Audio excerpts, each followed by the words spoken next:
tema que vamos tratar neste espaço diz respeito à figura da subrogação em tema de fundo rural na pessoa do adquirente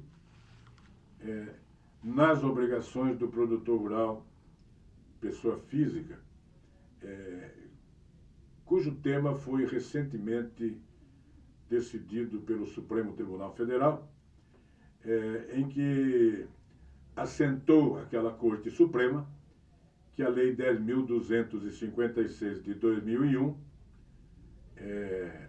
é formal e materialmente constitucional, e que o fundo rural é devido pelo produtor rural, pessoa física.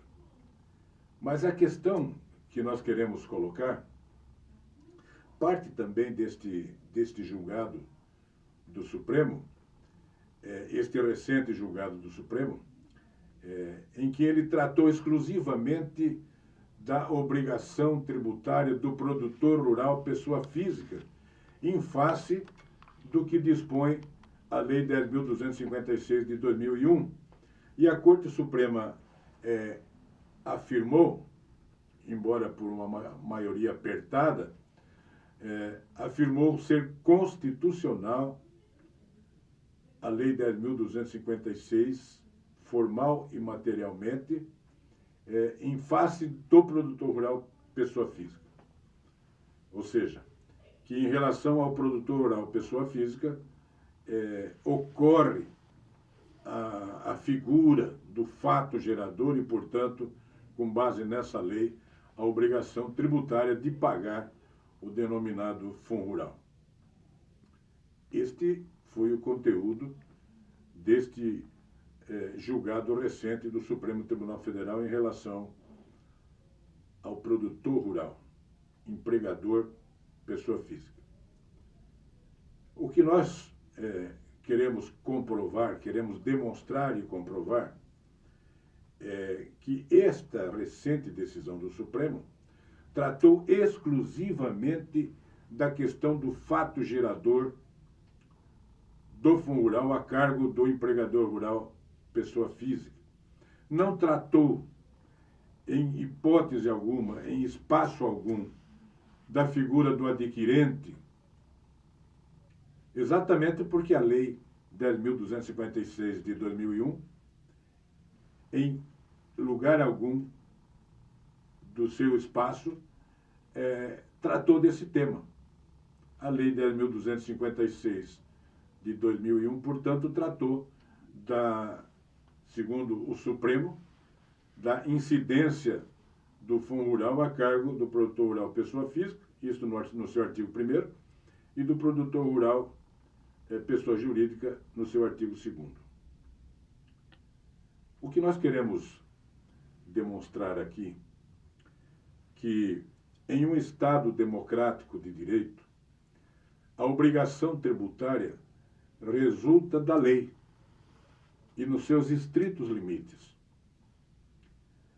A regra matriz do denominado fato gerador pressupõe 5 elementos.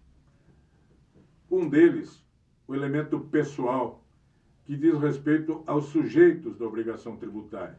O sujeito ativo, no caso o titular da exação, e o sujeito passivo, no caso o destinatário legal tributário, aquele que, em tese, é o devedor da obrigação.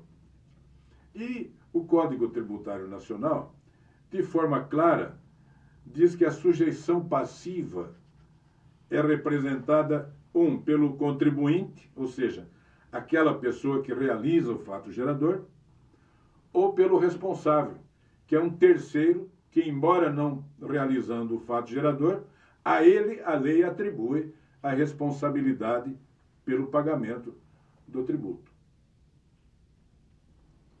Temos, portanto, esses dois aspectos. Responsável será pelo pagamento do tributo o próprio contribuinte e o próprio realizador do fato gerador, ou um terceiro a quem a lei atribua esse dever, esta obrigação. A Lei 10.256, como já afirmado, em momento algum ela tratou desta terceira pessoa na condição de responsável pelo Fundo Rural que o Supremo proclamou constitucional e a cargo do empregador rural, pessoa física. Em momento algum essa lei tratou disso e, portanto, em momento algum o Supremo tratou disso. Então nós sabemos que o tributo poderá ser exigido de quem realiza o fato gerador ou de um terceiro quando a lei atribua a esse terceiro a responsabilidade pelo pagamento desse tributo.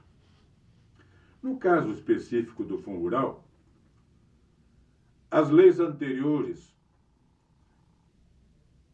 proclamadas inconstitucionais pelo Supremo,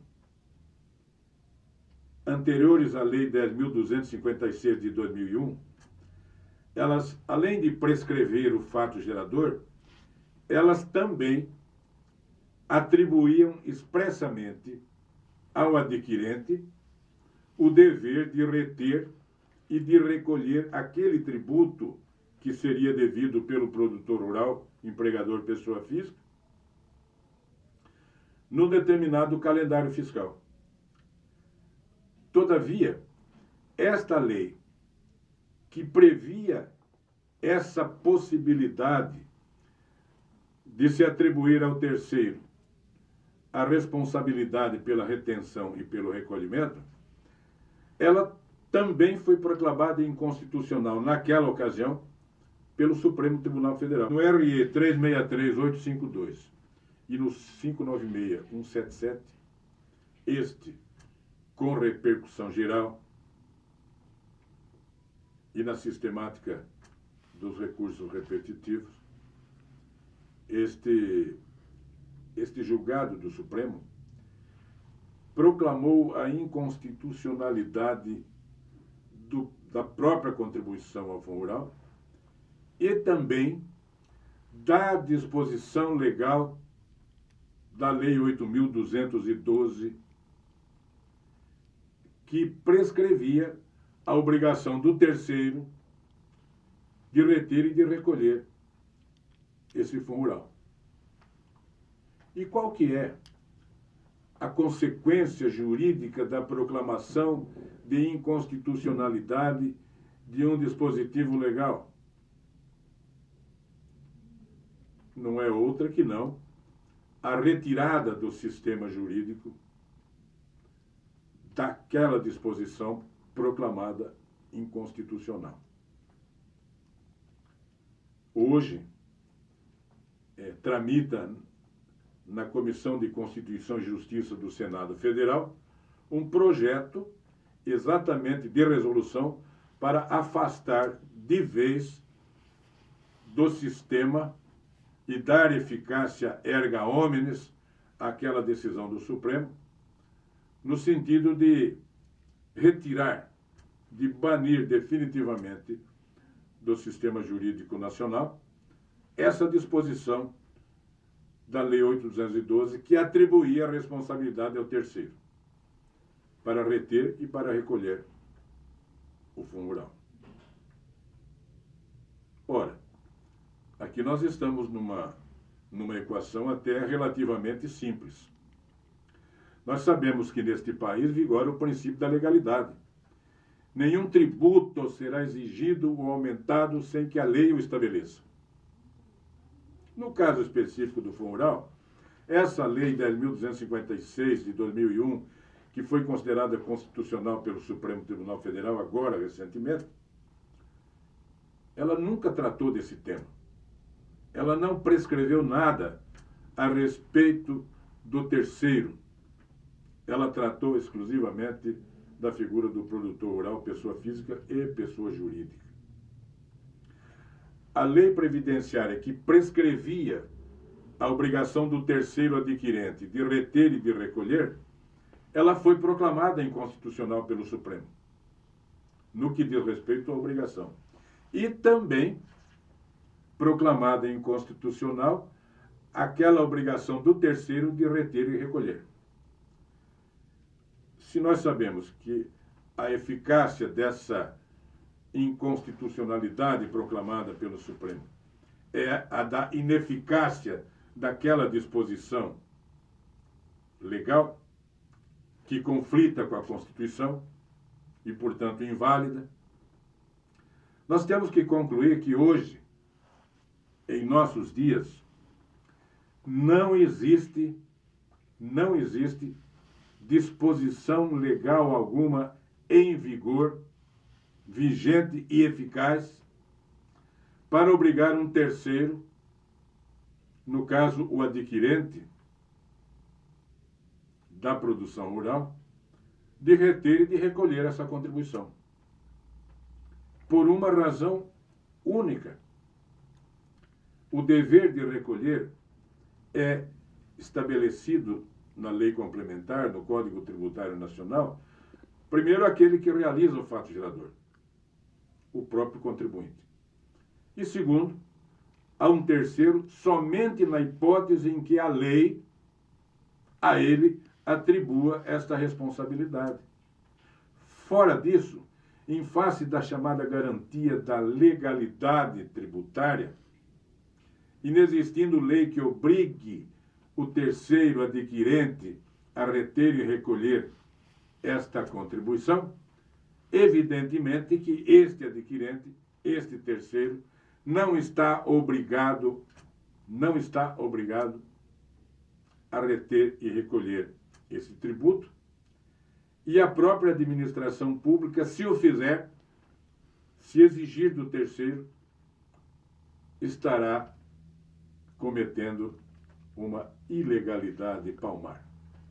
Estas considerações precisam ser colocadas para que nós possamos perceber o quanto e o tanto é necessário que se entenda, é necessário que se perceba que o terceiro, para ser responsabilizado por uma obrigação que não é dele,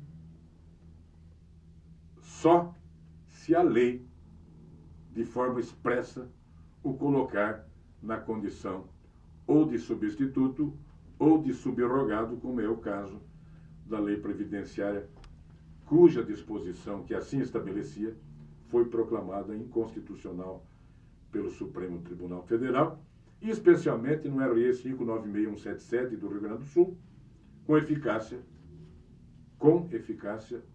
de repercussão geral. Era isso que eu gostaria de colocar aos senhores para a reflexão de todos a respeito.